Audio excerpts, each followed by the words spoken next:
మేడ్చల్ జిల్లా పోచారం మున్సిపాలిటీ అన్నోజీగూడలోని మండల పరిషత్ ప్రాథమిక పాఠశాలలో బాలల దినోత్సవం పాఠశాల ప్రధానోపాధ్యాయుల ఆధ్వర్యంలో ఘనంగా ఏర్పాట్లు చేశారు. ముందుగా సరస్వతీమాత విగ్రహానికి పూజలు నిర్వహించి అనంతరం పండిట్ జవహర్లాల్ నెహ్రూ చిత్రపటానికి పూలమాలలు వేసి నివాళులర్పించారు. ఈ కార్యక్రమంలో పోచారం మున్సిపాలిటీ 9వ వార్డు మాజీ కౌన్సిలర్ మెట్టు బాలరెడ్డి పాల్గొని విద్యార్థులకు బహుమతులు అందజేశారు. ఈ సందర్భంగా ఆయన మాట్లాడుతూ నేటి బాలలే రేపటి భావి భారత పౌరులు, చిన్నారులందరికీ బాలల దినోత్సవ శుభాకాంక్షలు తెలిపారు.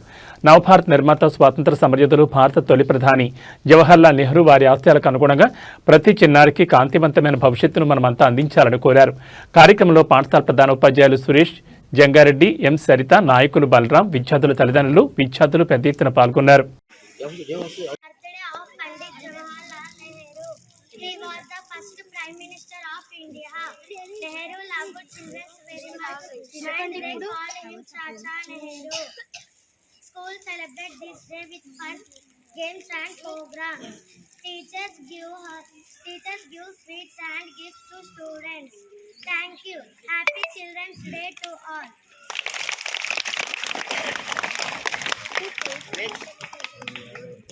Akhil, 5th class.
Happy Children's Day.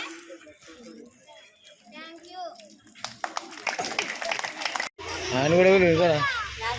Next, Akhil. Ready, Akhil.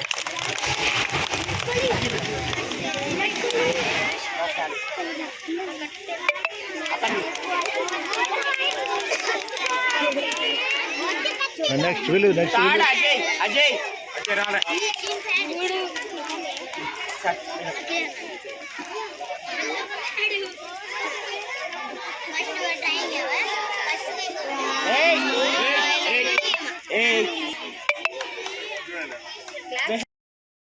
చేయించి స్కూల్ మీరు 10th పెంచగలిగితే పిల్లలు ఎక్కువ వస్తే మనకు 10th క్లాస్ వరకు ఇక్కడ వస్తుంది. ఖచ్చితంగా మనం పోరాడచ్చు. ఇప్పుడు ఏదో 120 మెంబర్స్ ఉన్నారు, 200 ఎంత ఉన్నారు సార్ మనకు సురేష్ సార్? 200 146కి 5 రోజు 100 వచ్చారు. కాబట్టి మీరు పిల్లలు వచ్చేటాక మీరు ప్రయత్నం చేస్తే తప్పకుండా 10th క్లాస్ వరకు అయ్యే ప్రయత్నం అందరూ చేద్దాం. మీ అందరూ కూడా సహకరించాలి. మరోసారి భారతదేశ శుభాకాంక్షలు తెలియజేసుకుంటూ మీరు కూడా ఫ్యూచర్లో ఎక్కడికో ఎదగాలి. నెహ్రూ గారు మేధావులు కావాలి. మీరు ఈరోజు మా మోడీ గారు కూడా గవర్నమెంట్ స్కూల్లో చదువుకొని మన దేశానికి ప్రధానమంత్రి అయ్యింది. మన ముర్ము గారు రాష్ట్రపతి గారు కూడా గవర్నమెంట్ స్కూలు ఎక్కడో ఆమె మారుమూల ఎక్కడ అంటారు మన ఎక్కడో మారుమూల గ్రామంలో గెలిచి ఆమె చదువుకొని మెల్లగా ఆ స్టేజ్కి వచ్చిందంటే ఆ స్టేజ్కి రాగాలి ఎత్తగలిగారు. కష్టపడాలి. కష్టపడితే మీకు తప్పకుండా ఫ్యూచర్ ఉంటుంది. తల్లిదండ్రుల మాట వినాలి, టీచర్ల మాట వినాలి. ఇంటర్ మీరు సక్సెస్ అవుతుంది. అప్పుడు ఆ సక్సెస్ కావాలంటే మీరు ముందుకు మీరు కష్టపడాలి. మనకు డిసిప్లిన్ ఉండాలి. మీరు డిసిప్లిన్గా ఉంటే తప్పకుండా ఆ స్టేజ్కి పోతారు. తప్పకుండా ఐఏఎస్, ఐపీఎస్, మంచి మంచి ఆఫీసర్లు మీరు ఇందులో ఉన్నారు. రాష్ట్రపతి లీడర్లు కావచ్చు, స్పీచ్ ఇస్తున్నారు. ఇది నేర్చుకుంటేనే కదా మీరు లీడర్లు అయ్యేది. ఒకసారి ఎమ్మెల్యే అవుతారు, ఎంపీ అవుతారు, రాష్ట్రపతి రాకపోవచ్చు.